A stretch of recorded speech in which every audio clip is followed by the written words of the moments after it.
Hello everyone, welcome back to ninja prep. तो gravitation के इसके पहले वाले लेक्चर में लास्ट पॉइंट जो हमने डिस्कस किया था एस्केप वेलोसिटी को, एस्केप वेलोसिटी के अंदर हमने एस्केप वेलोसिटी की जो वैल्यू आती है वो हमने फाइंड आउट कर ली थी, जिसकी वैल्यू आई थी 11.2 किलोमीटर पर सेकेंड। उसके बाद कुछ और पॉइंट्स इसके बचते हैं वो हम डिस्कस करेंगे आज के लेक्चर में। फिर इसके ऊपर हम कुछ क्वेश्चंस करेंगे, देन उसके बाद हम जो कैपलर्स लॉ होते हैं उनको डिस्कस करेंगे। तो लास्ट लेक्चर के अंदर हमने एस्केप वेलोसिटी की वैल्यू निकाल ली थी और हमने बात की थी कि एस्केप वेलोसिटी वो वेलोसिटी है जिस वेलोसिटी के साथ यदि किसी ऑब्जेक्ट को थ्रो किया जाए तो वो उस प्लेनेट के ग्रेविटेशनल फील्ड से बाहर निकल जाती है। तो उस स्पीड को हम क्या नाम देते थे? Escape velocity. हिंदी में बोले तो पलायन वेग नाम देते थे। अगर अर्थ के लिए बात करें तो अर्थ के लिए उस पलायन वेग की जो वैल्यू आती है वो 11.2 किलोमीटर पर सेकेंड आती है। यानी कि 11.2 किलोमीटर पर सेकेंड स्पीड से यदि आप किसी चीज को फेंकते हो तो वो अर्थ की जो ग्रेविटेशनल फील्ड है, गुरुत्वाकर्षण क्षेत्र है, उससे बाहर चला जाएगा। फिर हमने ये भी बात की थी कि यदि किसी प्लेनेट के ऊपर आपको एटमॉस्फेयर चाहिए तो उसके जो गैस मॉलिक्यूल्स हैं, एटमॉस्फेयर के अंदर जो गैस मॉलिक्यूल्स हैं, उनकी जो आरएमएस स्पीड है, वर्ग माध्य मूल वेग, वो एस्केप वेलोसिटी से कम होना चाहिए अगर वहां पर एटमॉस्फेयर प्रेजेंट आपको चाहिए तो। और अगर आरएमएस स्पीड जो है गैस मॉलिक्यूल्स की वो ज्यादा हो जाती है एस्केप वेलोसिटी से, तो उस प्लेनेट के ऊपर क्या नहीं होगा? उस प्लेनेट के ऊपर एटमॉस्फेयर नहीं होगा, जैसे कि हमने मून के केस में भी बात की थी। तो यहां तक हम लास्ट के लेक्चर में डिस्कस कर चुके थे। एक चीज हमने ये भी डिस्कस कर ली थी कि यदि किसी चीज की जो वेलोसिटी है जिसको हम थ्रो कर रहे हैं वो एस्केप वेलोसिटी से कम है, वो वीई से कम है, तो वो चीज क्या होगी? या तो ऑर्बिट में घूमने लग जाएगी, वो सैटेलाइट जो होगी वहां पर उसके ऑर्बिट में घूमने लग जाएगी, प्लेनेट के ऑर्बिट के अंदर, या फिर वो वापस कहां पर आ जाएगी? नीचे आ जाएगी। ये चीजें हमने डिस्कस कर ली थी। अब हम बात करेंगे कि अगर किसी बॉडी को, किसी भी चीज को हम थ्रो कर रहे हैं तो मैक्सिमम हाइट कितनी जा सकती है उसकी हम वैल्यू निकालेंगे। तो maximum height attain by body, तो सबसे पहले हम एक्सप्रेशन निकालेंगे किसका? मैक्सिमम हाइट का। तो maximum height attain bye a body, ठीक है। मैक्सिमम हाइट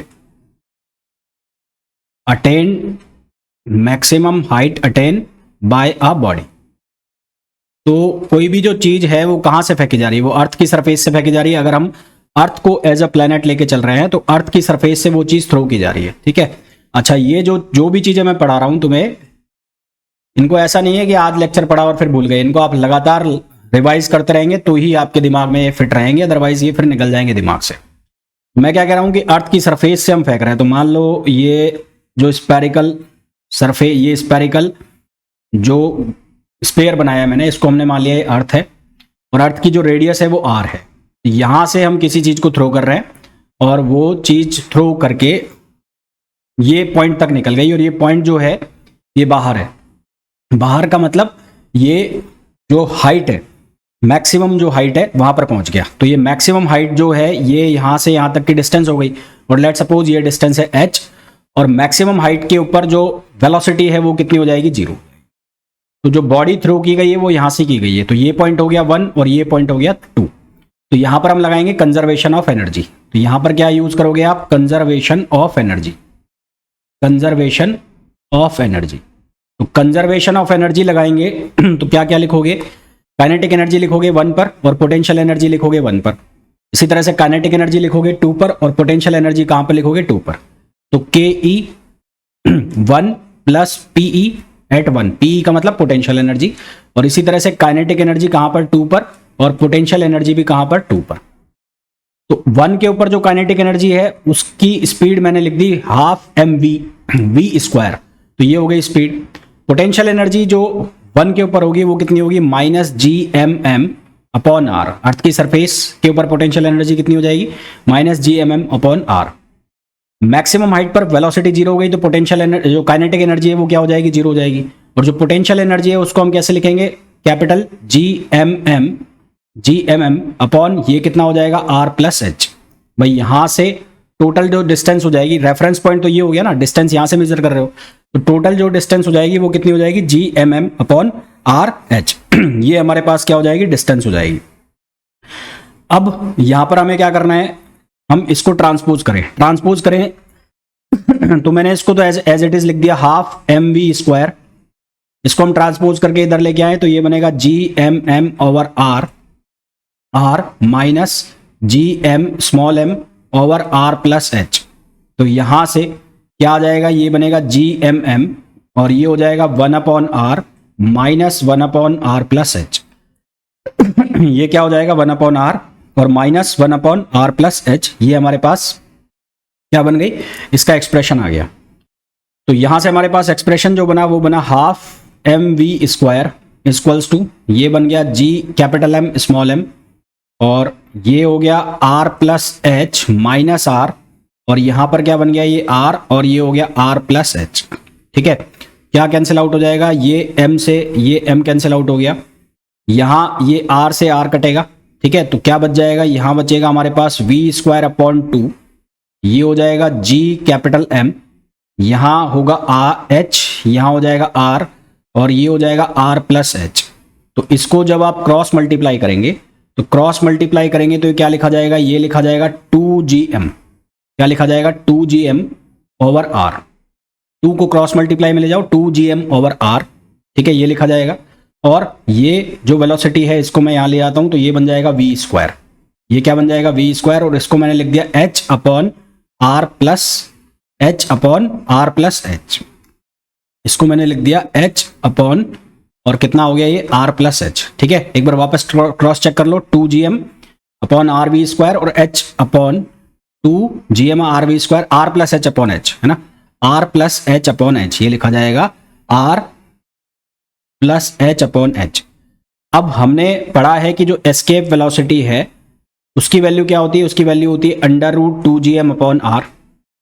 तो इसका मतलब 2gm अपॉन आर जो है वो क्या लिखा हुआ है, वो लिखा हुआ है वीई स्क्वायर। तो ये वैल्यू किसकी वैल्यू है, वीई स्क्वायर की। तो V E square upon V square, ये वैल्यू हमारे पास बन गई और यहां से ये वैल्यू कितनी लिखी हुई है, R plus H upon H. तो R plus H upon H. अब मैं क्या करूं, इसको इस तरह से लिख सकता हूं, V E square upon V square, इसको मैंने लिखा आर अपॉन एच और प्लस 1। ठीक है, ट्रांसपोज कर दो वापस से, तो ट्रांसपोज करोगे तो ये बन जाएगा आर अपॉन एच और ये हो जाएगा V E square upon V square minus 1। ठीक है, अब इसको क्या कर दो, रेसिप्रोकेट कर दो, यानी कि उल्टा कर दो, तो ये बन जाएगा एच अपॉन आर और ये वैल्यू क्या हो जाएगी 1 upon V E square upon V square minus 1। तो यहां से एच की वैल्यू आ जाएगी आर वी स्क्वायर अपॉन ये क्या बन जाएगा V E square minus V square. तो ये हमारे पास एक्सप्रेशन आ जाएगा किसका, मैक्सिमम वेलोसिटी का। आप चाहें तो वीई की वैल्यू भी यहां पर सब्स्टिट्यूट कर सकते हैं और वीई की वैल्यू सब्स्टिट्यूट करने के बाद भी ये फॉर्मूला यहां पर आप लिख सकते हैं। तो ये हमारे पास एक्सप्रेशन आ जाएगा मैक्सिमम हाइट का, इसका एक्सप्रेशन आ जाएगा मैक्सिमम हाइट का।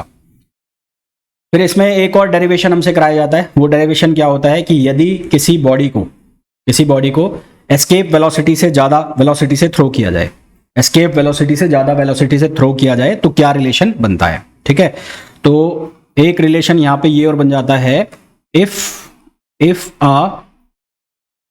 A body is projected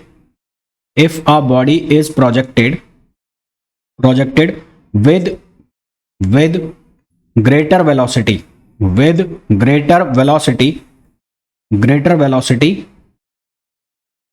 than escape velocity। ठीक, तो यानी कि v ग्रेटर देन वीई, तो उस केस में हमारे पास क्या रिलेशन बनेगा वो हमें निकालना था। तो कंजर्वेशन ऑफ एनर्जी तो यहां पर भी लगेगा, यानी कि ke1 प्लस pe1 और क्या हो जाएगा ke2 प्लस pe2। अब यहां पर आपको एक बात ध्यान रखनी है कि जब वेलोसिटी एस्केप वेलोसिटी से ज्यादा है तो वो अर्थ की ग्रेविटेशनल फील्ड से बाहर निकल गई, यानी कि वो अपनी मैक्सिमम हाइट से भी ज्यादा चला गया हाइट पर, तो वो हाइट क्या हो गई, एक तरह से इनफाइनाइट हो गई। तो पोटेंशियल एनर्जी इस केस में क्या हो जाएगी, 0 हो जाएगी, है ना। 2 की जो पोटेंशियल एनर्जी है वो क्या हो जाएगी, 0 हो जाएगी। और काइनेटिक एनर्जी को मैंने लिख दिया हाफ m और इसको मैंने लिख दिया V prime square. V prime वो वेलोसिटी है जो एस्केप वेलोसिटी से ज्यादा वेलोसिटी है। कौन सी वेलोसिटी है, जो एस्केप वेलोसिटी से ज्यादा है। और यहां पर जो एनर्जी है वो कितनी है, हाफ एम वी स्क्वायर, और जो पोटेंशियल एनर्जी है वो है G M M upon R. तो सबसे पहले तो यहाँ से इसको जब मैं सिंप्लीफाई करूंगा तो m हर जगह से कैंसिल हो जाएगा, स्मॉल m, और 2 से भी चाहो तो आप क्रॉस मल्टीप्लाई कर दो, तो ये बन जाएगा v स्क्वायर, यहां पर बनेगा -2gm upon r, 2gm upon r, और ये क्या बन जाएगा v प्राइम स्क्वायर, ये वैल्यू बन जाएगी। तो ये 2gm अपॉन r जो है ये क्या हो जाएगा, ve हो जाएगा। तो यहां से v स्क्वायर माइनस ये हो जाएगा ve स्क्वायर, और ये हो जाएगा v प्राइम स्क्वायर। मेरे हिसाब से अब ये बताने की जरूरत नहीं है कि मैंने इसको ve स्क्वायर कैसे लिख दिया, ठीक है, ये चीज आपको समझ में आ रही होगी कि ve स्क्वायर कैसे लिख दिया है। तो यहां से जब मैं v की वैल्यू निकालूंगा तो ये v की वैल्यू किसके बराबर हो जाएगी, under root V square minus ve square. ये वैल्यू किसके बराबर हो जाएगी, under root V square minus ve square, जहां ve जो है वो क्या होगा, एस्केप वेलोसिटी होगा। तो ये भी एक्सप्रेशन हमें कई बार पूछ लिया जाता है कि यदि किसी बॉडी को एस्केप वेलोसिटी से ज्यादा वेलोसिटी से थ्रो किया जाता है तो वेलोसिटी का क्या रिलेशन होता है। फिर कई बार होता है कि जो वेलोसिटी है जिसकी हम बात कर रहे हैं एस्केप वेलोसिटी, वो एस्केप वेलोसिटी यदि लाइट की स्पीड के बराबर हो जाती है, लाइट की स्पीड के बराबर हो जाती है, तो वो बॉडी जो है उस बॉडी कहां पर चली जाती है, वो ब्लैक होल में चली जाती है, ठीक है, वो कहां पर चली जाती है, ब्लैक होल में चली जाती है। और ये जो बॉडीज है इनको हम कहते हैं ब्लैक होल्स बॉडी कहते हैं। तो यहां पर मैं पॉइंट लिख देता हूं, ये पॉइंट कि if the escape velocity, if ve equals to c का मतलब है speed of light, speed of light, speed of light, यदि ve किसके बराबर हो जाए, c के बराबर हो जाए, तो ऐसी बॉडी से कुछ भी एस्केप नहीं हो सकता। Then nothing can be escape, nothing can be escape from such bodies and these bodies are called black holes। तो ऐसी बॉडीज को हम क्या नाम देते हैं, ब्लैक होल्स नाम देते हैं, ब्लैक होल्स, ठीक है। मैंने कहा कि ve जो है वो किसके बराबर हो गया, वो c के बराबर हो गया। तो यहां से हमारे पास क्या रिलेशन बन जाएगा, ve इक्वल्स टू c, किसके बराबर हो जाएगा, ये हो जाएगा 2gm अपॉन r। तो दोनों साइड अगर स्क्वायर कर दोगे तो ये बन जाएगा c square equals to 2gm upon r। तो यहां से r की जो वैल्यू हो जाएगी वो हो जाएगी 2gm upon r c square. तो ये क्या आ जाएगी, जो भी हम ब्लैक बॉडी की बात कर रहे हैं उसकी क्या आ जाएगी, रेडियस आ जाएगी। जिस भी हम ब्लैक बॉडी की बात कर रहे हैं वो कहलाएगी, उसकी रेडियस आ जाएगी। अब एक टर्म यूज किया जाता है जिसको हम कहते हैं एस्केप एनर्जी, एस्केप एनर्जी। तो एस्केप एनर्जी का मतलब क्या होता है, वो एनर्जी जो कि किसी स्टेशनरी बॉडी को दी जाए, वो एनर्जी जो कि स्टेशनरी बॉडी को दी जाए जो अर्थ की सरफेस पर है, तो उसकी जो टोटल एनर्जी है वो जीरो बन जाती है। तो उसको हम क्या कहते हैं, उसको हम कहते हैं एस्केप एनर्जी, ठीक। तो एस्केप एनर्जी को अगर मैं डिफाइन करूं, एस्केप एनर्जी, एस्केप एनर्जी, तो एस्केप एनर्जी का मतलब क्या है, वह एनर्जी जो अर्थ की सरफेस पर कोई बॉडी है जो स्टेशनरी मतलब रेस्ट में है, उसको अगर वो एनर्जी प्रोवाइड कराई जाए, उसको वो एनर्जी प्रोवाइड कराई जाए, तो टोटल एनर्जी जो है वो क्या बन जाती है, जीरो बन जाती है। तो energy given to a stationary body, given to a stationary body on the surface of earth, on the surface of earth, on the surface of earth, so that its total energy becomes zero, total energy becomes zero, इसकी जो total energy है वो zero बन जाती है। तो इसको हम क्या कहते हैं, इज कॉल्ड एस्केप एनर्जी। तो इसको हम क्या नाम देते हैं, इसको हम नाम देते हैं एस्केप एनर्जी, ठीक है, it is called escape energy. तो एस्केप एनर्जी जो है वो किसके बराबर होगी, वो बराबर होगी के प्लस पी। तो टोटल जो एनर्जी है अर्थ की सरफेस पर, तो वो किसके बराबर होगी, वो होगी के प्लस पी। अब बॉडी स्टेशनरी है, तो बॉडी स्टेशनरी है तो उसकी काइनेटिक एनर्जी कितनी होगी, जीरो। और अर्थ की सरफेस पर जो पोटेंशियल एनर्जी है वो किसके बराबर होगी, gmm अपॉन r। तो अगर मेरे को इसको जीरो करना है, इसको जीरो करने के लिए क्या करना पड़ेगा, पॉजिटिव में gmm अपॉन r देना पड़ेगा। तो इसको जीरो करने के लिए मेरे को जो एनर्जी इसको देनी पड़ेगी वो कितनी देनी पड़ेगी, प्लस GMM/R। तो इसका मतलब जो एस्केप एनर्जी होगी ये कहां पर है, अर्थ सरफेस के ऊपर है ना। ये वाली जो एनर्जी है ये कहां पर है, अर्थ सरफेस पर। तो इसको जीरो करने के लिए तो to make value of energy zero, value of energy zero तो एस्केप एनर्जी जो बनेगी, एस्केप एनर्जी, तो उस एस्केप एनर्जी की जो वैल्यू है वो पॉजिटिव में देनी पड़ेगी और वो कितनी आ जाएगी, GMM/R। तो ये क्या कहलाएगी, ये कहलाएगी एस्केप एनर्जी। ठीक, ये क्या कहलाएगी, escape energy.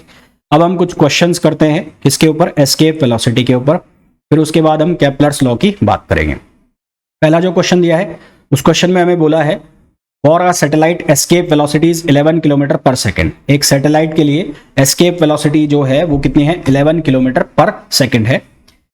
If the satellite is launched at an angle of 60 degree, यदि सैटेलाइट को 60 डिग्री के एंगल पर लॉन्च किया जाता है विद द वर्टिकल के साथ, देन द एस्केप वेलोसिटी, तो एस्केप वेलोसिटी क्या होगी।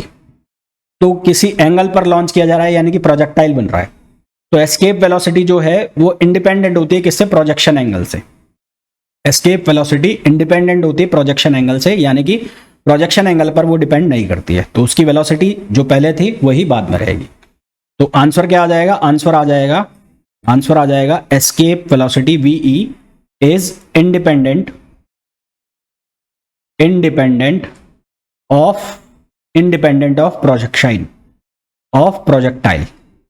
प्रोजेक्टाइल और प्रोजेक्शन एंगल। ठीक है, तो ये प्रोजेक्टाइल से क्या होती है, इंडिपेंडेंट होती है, इसलिए जो पहले वेलोसिटी पहले थी वही वेलोसिटी बाद में रहेगी। हेंस एस्केप वेलोसिटी जो है वो कितनी रहेगी, VE इक्वल्स टू, वो कितनी रहने वाली है, वो रहने वाली है 11 किलोमीटर पर सेकेंड, 11 किलोमीटर पर सेकेंड। तो हमारे पास जो इसका करेक्ट आंसर आ जाएगा वो आ जाएगा A। दूसरा क्वेश्चन जो है उसमें बोला गया है escape velocity from the earth is about 11 kilometre पर सेकेंड। ठीक है, escape velocity from earth is about 11 kilometre पर सेकेंड। एक मिनट रुकना, 11 किलोमीटर पर second. The escape velocity from a planet having twice the radius, escape velocity having twice the radius and the same mean density as the earth is। तो escape velocity का हमारे पास जो formula होता है VE, वो क्या होता है, वो होता है 2GM/R, और इसको हम और भी कैसे लिखते हैं, 2GR स्मॉल r। इसको हमने डेंसिटी के फॉर्म में भी लिखा था, तो डेंसिटी के फॉर्म में ये फॉर्मूला बना था हमारे पास 8/3 पाई रो जी और R स्क्वायर। तो यहां से हमारे पास ये बन गया V, R बाहर आ गया, और डेंसिटी के ऊपर बाकी चीजों को कांस्टेंट लिख दिया मैंने, तो ये फॉर्मूला बन गया हमारे पास। अब हमें ये बोला है escape velocity from a planet having twice the radius, तो रेडियस ट्वाइस है पर जो डेंसिटी है वो सेम है। डेंसिटी क्या है, सेम है, तो यानी कि वेलोसिटी वो प्रोपोर्शनल हो गई है किसके, R के। वेलोसिटी किसके प्रोपोर्शनल हो गई, R के। तो यहां से हम लिख सकते हैं V2/V1 इक्वल्स टू R2/R1। तो रेडियस ट्वाइस हो गई तो वेलोसिटी भी क्या हो जाएगी, ट्वाइस हो जाएगी, दो गुनी। तो V2 इक्वल्स टू क्या हो जाएगा, 2R/R और इंटू V। तो R से R कैंसिल हो गया तो ये हो गया 2V। पहले वेलोसिटी कितनी है, 11, तो 11 का जस्ट ट्वाइस कर दो, कितना हो जाएगा, 22। तो आंसर कितना आ जाएगा, 22 किलोमीटर पर सेकेंड। आंसर कितना आ जाएगा, 22 किलोमीटर पर सेकेंड, यानी कि ऑप्शन ए। नेक्स्ट क्वेश्चन पे आइए। नेक्स्ट क्वेश्चन में बोला है if the radius of earth is reduced by 4% and density remains same. Same कहानी है, सेम क्वेश्चन है। तो एस्केप वेलोसिटी की अभी हमने बात की थी, ये R और डेंसिटी। अब बोला है डेंसिटी सेम है तो VE जो है वो डायरेक्टली प्रोपोर्शनल है किसके, R के। डेंसिटी अगर कांस्टेंट है तो VE डायरेक्टली प्रोपोर्शनल हो गया किसके, R के। तो VE जो यहां से मैं लिख सकता हूं वो क्या लिख सकता हूं, VE directly proportional to R because density is constant. तो अगर रेडियस जो है वो 4% से रिड्यूस हो रही है, रेडियस 4% से रिड्यूस हो रही है, तो इसका मतलब जो वेलोसिटी है वो भी 4% से रिड्यूस होगी। तो VE प्रोपोर्शनल टू R हो गया, क्यों, क्योंकि डेंसिटी जो है वो क्या हो गई, कांस्टेंट हो गई। तो यदि रेडियस रिड्यूस हो रही है 4% से, तो इसका मतलब VE जो है वो भी रिड्यूस होगी कितने 4% से। तो आंसर क्या आ जाएगा, सी आ जाएगा। इसका जो करेक्ट आंसर आएगा वो क्या आएगा, सी आ जाएगा। नेक्स्ट क्वेश्चन पे आइए। अब ये क्वेश्चन कर लिया है तुमने, वैसे तो अभी किया था। कौन सा वाला क्वेश्चन है, हाइट वाला क्वेश्चन है। तो हाइट की जो वैल्यू निकाली थी वो क्या निकाली थी, R V square upon V E square minus V square. Divide कर दो किसके साथ, इसको डिवाइड कर दो आप वी स्क्वायर से। तो H equals to R upon ये बनेगा V E square upon V और माइनस 1। अब वी ई जो है उसकी वैल्यू होती है अंडर रूट 2rg या 2gr। तो वी स्क्वायर की वैल्यू कितनी हो जाएगी, 2gr हो जाएगी। तो वो वैल्यू मैं अगर मैं यहाँ पर सब्सटीट्यूट कर देता हूँ तो h की वैल्यू हमारे पास क्या बनेगी, r upon V E square की जगह में लिख दिया 2gr और यहां पर ये वी स्क्वायर है तो यहां पर मैंने लिखा वी स्क्वायर माइनस 1। ठीक है, तो क्या आंसर दिख रहा है यहां से आंसर हमें दिख रहा है सी। तो इसका जो करेक्ट आंसर आ जाएगा वो आ जाएगा सी। ठीक, तो ये कर लिया है। इसका डेरिवेशन भी हम ऑलरेडी कर चुके हैं इसलिए मैंने डायरेक्ट इसको लिख दिया। हालांकि डेरिवेशन वैसे ही होगा, अगर आप इसको भी सॉल्व करना चाहते हैं, इच्छा है तुम्हारी कि हम इसको सॉल्व करें, तो होगा ये वैसे ही जैसे मैंने पहले बताया। तो आंसर क्या आ जाएगा इसका, सी आ जाएगा। क्लियर। अच्छा नेक्स्ट क्वेश्चन पे आओ। नेक्स्ट क्वेश्चन में बोला है a body of mass is situated at distance 4re। इस डिस्टेंस पर है 4re पर है, अबाउ द अर्थ सरफेस। तो अर्थ की सरफेस ये हो गई और यहां से किस डिस्टेंस पर है, यहां से है 4re डिस्टेंस पर है।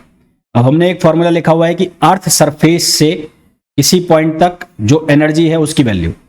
तो value of energy, potential energy from earth surface, value of potential energy from earth surface. तो अर्थ सरफेस से पोटेंशियल एनर्जी की वैल्यू अगर हम लिखें तो वो हमने फॉर्मूला पढ़ा हुआ है, क्या लिखते हैं, mgr upon 1 plus H upon R. R मतलब रेडियस ऑफ अर्थ और h जो है वो यहां पर गिवन है हमें, कितना है, वो गिवन है 4re। कितना गिवन है, 4re। तो ये वैल्यू यहां पर सब्स्टिट्यूट करनी है। तो क्या बन जाएगा, u equals to minus mgr upon 1 plus ये कितना हो जाएगा 4r अपॉन r। तो r से r कैंसिल हो गया तो यहां से हमारे पास क्या बन जाएगा, माइनस mgr अपॉन 5। तो आंसर हमारे पास क्या आ जाएगा, माइनस mgr अपॉन 5।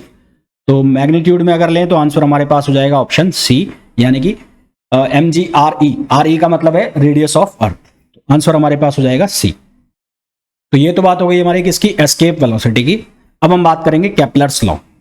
ठीक है, अब हम बात करेंगे किसकी, केपलर्स लॉ की। तो केपलर्स लॉ की अगर हम बात करें, केपलर्स लॉ, तो केपलर्स लॉ में हमारे पास 3 लॉ चलते हैं। ठीक है, तो केपलर के अकॉर्डिंग कोई भी जो बॉडी है, कोई भी जो प्लेनेट है ना, अगर हम बात कर रहे हैं किसकी, गैलेक्सी की, हम बात कर रहे हैं अंतरिक्ष की बात कर रहे हैं, तो वहां पर हर एक जो प्लेनेट है वो एक स्टार के अबाउट रोटेट करता रहता है। जैसे कि मून है वो अर्थ के अबाउट रोटेट कर रहा है, अर्थ जो है वो सन के अबाउट रोटेट करती रहती है, यानी कि एक ऑर्बिट में चक्कर लगते रहते हैं।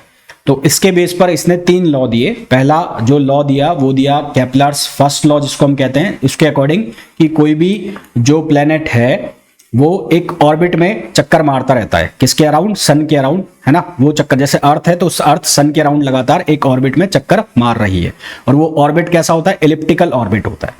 सेकंड जो लॉ आया उसके अकॉर्डिंग क्या था कि जो एरियल वेलोसिटी होती है dA अपॉन dt, है ना, कि इक्वल टाइम इंटरवल में इक्वल एरिया स्वेप्ट होता है, उसको हमने सेकंड लॉ कहा, केपलर सेकंड लॉ। और थर्ड लॉ जिसको हम पढ़ते हैं कि T square proportional to R cube. तो ये 3 लॉ आए थे केपलर्स लॉ। तो पहला जो लॉ है जिसको हम लॉ ऑफ ऑर्बिट भी कहते हैं, तो उसके अकॉर्डिंग कि हर एक जो प्लेनेट है वो सन के अराउंड, सूर्य के चारों तरफ एक एलिप्टिकल ऑर्बिट में चक्कर मार रहा होता है। तो पहला जो लॉ आया जिसको हम कौन सा लॉ भी कहते हैं, law of orbit, law of orbit. तो लॉ ऑफ ऑर्बिट इसको हम फर्स्ट लॉ भी कहते हैं, केपलर्स फर्स्ट लॉ। तो ये लॉ क्या कहता है कि every planet move around the sun, move around the sun in an elliptical orbit, in an elliptical orbit with sun at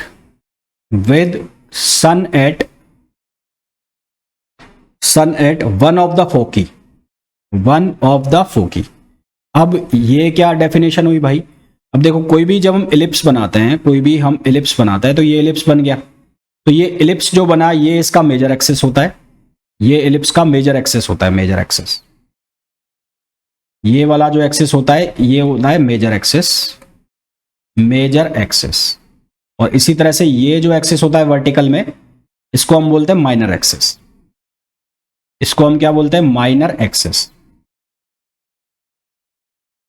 तो इस मेजर एक्सिस का अगर ये सिर्फ डिस्टेंस लिया जाए, ये डिस्टेंस, तो इसको बोलते हैं सेमी मेजर एक्सिस। इसी तरह से ये जो डिस्टेंस ली जाए तो इसको हम बोलते हैं सेमी माइनर एक्सिस। इसको मैंने बी लिख दिया। तो इलिप्स की जो इक्वेशन हमारे पास बनती है वो क्या बनती है? X square upon A square plus Y square upon B square equals to 1। ये इलिप्स की इक्वेशन हमारे पास बनती है। इसकी इलिप्स की दो फोकी होती है इसकी, तो उन दो फोकी में से एक फोकी पर कौन बैठा होता है? सन बैठा होता है। तो मान लो यहां पर सन बैठा है, तो ये सन है यहां पर, तो ये क्या हो गया? सन हो गया। सन से लेकर यहां तक की जो डिस्टेंस है, ये जो डिस्टेंस है, इसको हम शो करते हैं किससे? सी से शो करते हैं। इसे शो करते हैं सी से। तो ये डिस्टेंस हो गई, ये माइनर एक्सिस जहां से जा रहा है, और यहां तक की जो डिस्टेंस है उसको हमने लिखा सी से। तो एसेंट्रिसिटी यानी कि उत्केंद्रता जो इसकी लिखी जाती है वो लिखी जाती है E equals to C upon A. इससे लिखी जाती है E equals to C upon A. तो सन दोनों में से किसी भी एक फोकी के ऊपर बैठा रहता है ना। तो ये लॉ जो है फर्स्ट लॉ ऑर्बिट, जिसको लॉ ऑफ ऑर्बिट भी कहते हैं, तो ये कह रहा है कि हर एक प्लैनेट एक इलिप्टिकल ऑर्बिट में चक्कर मार रहा है और सन के अराउंड मार रहा है, और सन दोनों में से कोई भी जो फोकी है उसमें से एक फोकी पर सन होगा ही होगा। या तो एक फोकी यहां पर होती है और एक यहां पर होती है, तो या तो सन यहां पर होगा और या फिर यहां पर होगा। ठीक है, तो इसको हम क्या कहते हैं? लॉ ऑफ ऑर्बिट कहते हैं। ये जो चीजें लिखी है मैंने, इसको ध्यान रखना, ये बहुत इंपॉर्टेंट है। ये E बराबर सी अपॉन ए जो लिखा है, E जो यहां पर है, इसको हम बोलते हैं एसेंट्रिसिटी। एसेंट्रिसिटी को हिंदी में बोलते हैं उत्केंद्रता। ये एक बड़े काम की चीजें, आगे बहुत कम आएगी। दूसरा जो लॉ आया, दूसरा लॉ, उसको हम केपलर सेकंड लॉ बोलते हैं, और केपलर सेकंड लॉ को हम बोलते हैं law of area. The law of area, law of area. Law of area में क्या आया कि हमने एलिप्स बनाया ऐसा, ये एलिप्स बनाया, ये इसका मेजर एक्सिस हो गया और ये इसका माइनर एक्सिस हो गया। यहां पर सन है, लेट सपोज यहां पर प्लैनेट है, किसी टाइम पर यहां पर प्लैनेट है, यहां से यहां गया, ठीक है, यहां से यहां पहुंच गया प्लैनेट, ये पोजीशन से और इस पोजीशन पर पहुंच गया। तो इस पोजीशन से इस पोजीशन में पहुंचने पर इसने कितना एरिया स्वेप्ट किया? यहां से यहां तक आने में ए से बी, ठीक है, ए से बी। और यहां पर लेट सपोज यहां से यहां तक आने में इसको टाइम जो लगा वो लगा t1, और एरिया स्वेप्ट जो हुआ वो हो गया a1। फिर मान लो कि ये यहां से यहां निकल रहा है, यहां से यहां, ये CD पॉइंट है, ये CD पॉइंट है, तो यहां इसने एरिया बनाया होगा ये। तो मान लो ये जो एरिया है ये हो गया A2, और इसका जो टाइम इंटरवल हो गया वो हो गया T2। तो ये जो एरिया, ये जो लॉ है, ये क्या कहता है कि line joining the sun to planet, ये सन हो गया और ये प्लैनेट हो गया। तो प्लैनेट पहले यहां था और फिर यहां है, तो लाइन जॉइनिंग, ये जो लाइनें हैं जो जोड़ रही है प्लैनेट को किसके साथ? सन के साथ। तो ये क्या करती है? ये इक्वल एरिया स्वेप्ट करती है इक्वल इंटरवल ऑफ टाइम में। तो ये लॉ कहता है कि लाइन जॉइनिंग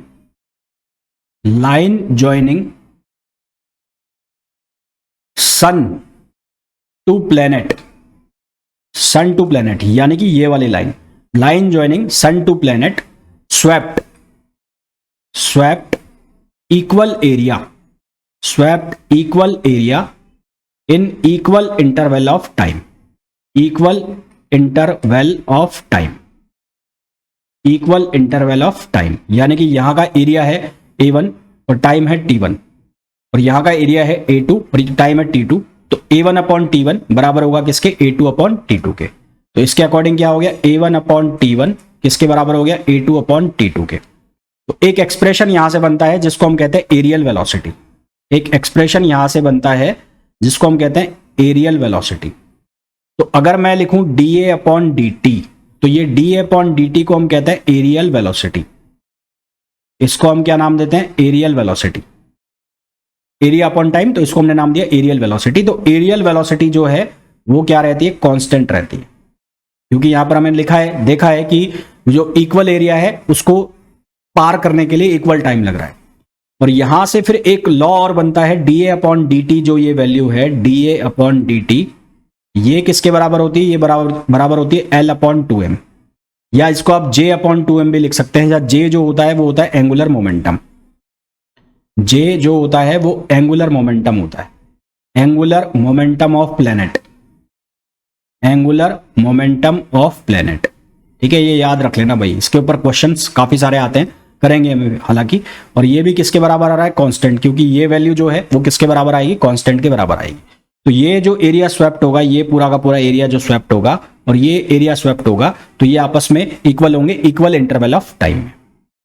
ठीक है, फिर उसके बाद आता है थर्ड लॉ। तो केप्लर्स थर्ड लॉ, जिसको हम और भी नाम देते हैं लॉ ऑफ पीरियड्स। तो Kepler's third law, the law of periods, law of periods. तो ये लॉ क्या कहता है कि जो टाइम इंटरवल है, जो टाइम पीरियड है, जो टाइम पीरियड है उसका जो स्क्वायर है, टाइम पीरियड का स्क्वायर, टाइम पीरियड का स्क्वायर प्रोपोर्शनल होता है किसके प्रोपोर्शनल? सेमी मेजर एक्सिस के क्यूब के प्रोपोर्शनल होता है। तो a क्यूब। तो इसके अकॉर्डिंग जो कोई भी प्लेनेट है जो सन के अराउंड एलिप्टिकल ऑर्बिट में मोशन कर रहा है, तो उसका जो टाइम पीरियड है वो सेमी मेजर एक्सिस के क्यूब के प्रोपोर्शनल होता है। टाइम पीरियड के स्क्वायर का, टाइम पीरियड का स्क्वायर प्रोपोर्शनल होता है सेमी मेजर एक्सिस के क्यूब के। तो ये जो है a, ये क्या है? Semi major axis. ये क्या है? Semi major axis. अब कई बार आपको जब क्वेश्चन दिया जाएगा तो यहां पर आपको थोड़ा सा फंसाया जाएगा। फंसाया जाएगा कैसे? कि आपको एलिप्स बना के दे दिया और इस एलिप्स के अंदर ये है सन, सन है। सेमी मेजर एक्सिस का मतलब है ये डिस्टेंस, और यहां से और यहां तक की जो डिस्टेंस है उसको बोल दिया गया क्या? R1। ठीक है, क्या बोल दिया गया? R1। और ये जो डिस्टेंस है इसको बोल दिया गया क्या? R2। क्या बोल दिया गया? R2।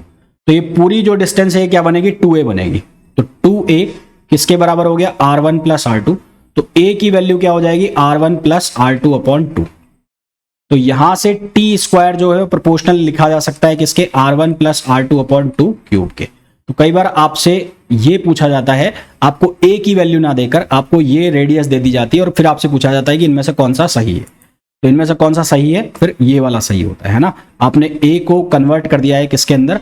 आपने उसको रेडियस के साथ रिलेट करके उसको कन्वर्ट कर दिया है। ठीक है, रेडियस के साथ रिलेट करके उसको क्या कर दिया है? कन्वर्ट कर दिया है। शॉर्टेस्ट जो डिस्टेंस होती है सन से और प्लेनेट की, जो शॉर्टेस्ट डिस्टेंस होती है उसको नाम देते हैं हम पेरेगी, और जो लॉन्गेस्ट डिस्टेंस होती है उसको हम नाम देते हैं एपोगी। ठीक है, उसको हम नाम क्या देते हैं? एपोगी। तो R1 जो है, R1 इसको हमने लिखा RA। तो ये क्या है? Longest distance, longest distance of planet from sun. और R2 जो है वो क्या है? उसको मैंने लिखा RP। ये क्या है? Shortest distance, shortest distance of planet, shortest distance of planet from sun. तो सन से और जो प्लेनेट है उसकी शॉर्टेस्ट डिस्टेंस, उसको हमने नाम दिया क्या? RP, यानी कि R2। RP, P stands for perigee और A स्टैंड्स फॉर एपोगी। मैं ये लिख भी देता हूं, जो RP है, RP सन, इसको हम बोलते हैं पेरेगी। P का मतलब यहां पर जो है P, यहां पर जो मैं P लिख रहा हूं P, इस P का मतलब क्या है? P का मतलब है पेरेगी, पेरेगी। और A जो मैं लिख रहा हूं, इस A का मतलब है एपोगी, इस A का मतलब है एपोगी। P का मतलब क्या है? पेरेगी। और A जो लिख रहा हूं उस A का मतलब क्या है? पेरोगी। तो अब वेलोसिटी निकालनी है हमें प्लेनेट की, कहां पर? In terms of eccentricity. Apogee और पैरागी पर। तो वेलोसिटी निकालनी है, तो अब मैंने क्या किया, यहां पर ये एलिप्टिकल ऑर्बिट बना लिया और यहां पर प्लेनेट है, दो पोजीशन ले ली, ये ले लिया सन है, तो एक बार तो प्लेनेट है यहां पर और एक बार है यहां पर। तो यहां पर जब है तो ये कौन सी पोजीशन है, पैरागी, और ये कौन सी पोजीशन है, एपोगी।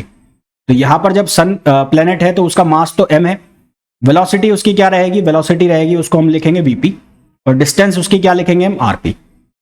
और इसी तरह से यहां पर जब प्लेनेट है तो मास उसका हो गया m, वेलोसिटी उसकी हो गई v स्मॉल a, और जो डिस्टेंस हो गई वो हो गई r है। अब कोई भी चीज इलिप्स में घूमेगी तो जो ग्रेविटेशनल फोर्स है वो कौन सा फोर्स होता है, वो सेंट्रल फोर्स होता है। सेंट्रल फोर्स की जो डायरेक्शन है हमेशा टुवर्ड्स द सेंटर होती है, तो उसकी वजह से जो टॉर्क आता है वो होता है जीरो। टॉर्क जीरो होता है तो जो पॉइंट जिसके अबाउट घूम रही है कोई भी चीज, तो उसके अबाउट एंगुलर मोमेंटम उस प्लेन के अंदर हमेशा क्या रहेगा, कांस्टेंट रहेगा। इस बात को ध्यान रखना। क्या बोल रहा हूं मैं ये बोल रहा हूं कि जो ग्रेविटेशनल फोर्स है वो सेंट्रल फोर्स है, और सेंट्रल फोर्स है तो इसलिए जो टॉर्क है वो क्या हो जाएगा, जीरो, क्योंकि टॉर्क बराबर होता है r क्रॉस f। अब फोर्स और r का मतलब जो डिस्टेंस है वो दोनों सेम लाइन के ऊपर हो गए, तो उनके बीच का जो एंगल है वो कितना हो जाएगा, 0 डिग्री। r क्रॉस f का मतलब है r f sine theta. Angle zero हो गया तो टॉर्क जीरो हो गया, और टॉर्क जीरो हो गया तो आप लोगों ने पढ़ा है कि टाउ इक्वल्स टू होता है dl अपॉन dt। l या j भी लिख सकते हो, एंगुलर मोमेंटम। तो टाउ जीरो हो गया तो जो एंगुलर मोमेंटम है वो क्या हो जाएगा, कांस्टेंट हो जाएगा। इसका मतलब जो P पर यानी कि पैरेगी पर जो एंगुलर मोमेंटम होगा वो किसके बराबर होगा, A पर जो एंगुलर मोमेंटम है उसके बराबर होगा। तो हम यहां पर क्या लगाएंगे, कंजर्वेशन ऑफ एंगुलर मोमेंटम। यहां पर आप लगाओगे conservation of angular momentum, conservation of angular momentum. तो कंजर्वेशन ऑफ एंगुलर मोमेंटम लगाओगे तो क्या लिखोगे, m vp rp, और क्या लिखोगे, m va ra। तो यहां से क्या कैंसिल आउट हो जाएगा, m से m कैंसिल आउट हो जाएगा, तो यहां आपके पास बनेगा vp upon va equals to ये हो जाएगा ra upon rp, ra upon rp। ठीक है, तो आप यहां से एक रिलेशन ये भी देख रहे हो कि v प्रोपोर्शनल है 1 अपॉन r, यानी कि शॉर्टेस्ट डिस्टेंस पर वेलोसिटी मैक्सिमम होगी और लॉन्गेस्ट डिस्टेंस पर वेलोसिटी मिनिमम होगी। तो आप इसको ऐसे भी लिख सकते हो, v max upon v min, v max upon v min। v maximum velocity कहां पर हो गई, पैरेगी पर, और मिनिमम वेलोसिटी कहां पर हो जाएगी, एपोगी पर। मैक्सिमम डिस्टेंस या लॉन्गेस्ट डिस्टेंस कौन सी हो जाएगी, एपोगी, और मिनिमम डिस्टेंस या शॉर्टेस्ट डिस्टेंस कौन सी हो जाएगी, पैरेगी। अब हमने ये जो डिस्टेंस ली थी, मैंने आपको बताया भी था ये क्या है, c है, और यहां से यहां तक की जो ये डिस्टेंस हो गई ये हो गई ra, और ये जो डिस्टेंस है वो क्या हो गई, ये हो गई rp। तो यहां से अगर हम इस डायग्राम को देखें तो इस डायग्राम से ये जो डिस्टेंस थी, ये वाली डिस्टेंस सेमी मेजर एक्सिस जिसको हमने लिखा a से, तो आर ए जो है वो किसके बराबर है, वो है c प्लस ए, और आर पी जो है वो किसके बराबर है, वो बराबर है a minus C, a minus C. तो हम यहां से लिख सकते हैं कि v max upon v minimum equals to R A का मतलब है maximum distance, R max upon R minimum, ये किसके बराबर हो गया, a plus C upon a minus C. मैंने इसको a से डिवाइड कर दिया ऊपर नीचे, है ना, डिनोमिनेटर और न्यूमिनेटर को a से डिवाइड कर दिया, तो ये बन गया 1 प्लस सी अपॉन a, और ये क्या बन गया 1 माइनस सी अपॉन a। तो हम ये जानते हैं कि E जो है वो किसके बराबर होता है, c अपॉन a के बराबर होता है। तो यहां से हमारे पास एक रिलेशन बना, v max upon v min equals to, ये बन गया r max upon r min, v max upon v min equals to r max upon r min, और ये वैल्यू क्या हो गई 1 plus E upon 1 minus E. क्या बन गया ये बन गया 1 plus E upon 1 minus E. तो ये हमारे पास रेशो बन गया मैक्सिमम वेलोसिटी और मिनिमम वेलोसिटी का। और अगर हम बात करें मैक्सिमम वेलोसिटी, मिनिमम वेलोसिटी और उसके अलावा मैक्सिमम डिस्टेंस और मिनिमम डिस्टेंस, तो सेम रिलेशन बन रहा है, v max upon v min। भाई v मैक्सिमम कहां पर आएगा, मिनिमम डिस्टेंस पर आएगा, और मिनिमम वेलोसिटी कहां पर आएगी, मैक्सिमम वेलोसिटी मैक्सिमम डिस्टेंस पर आएगी। तो ये तो बना vp upon va equals to ra upon rp।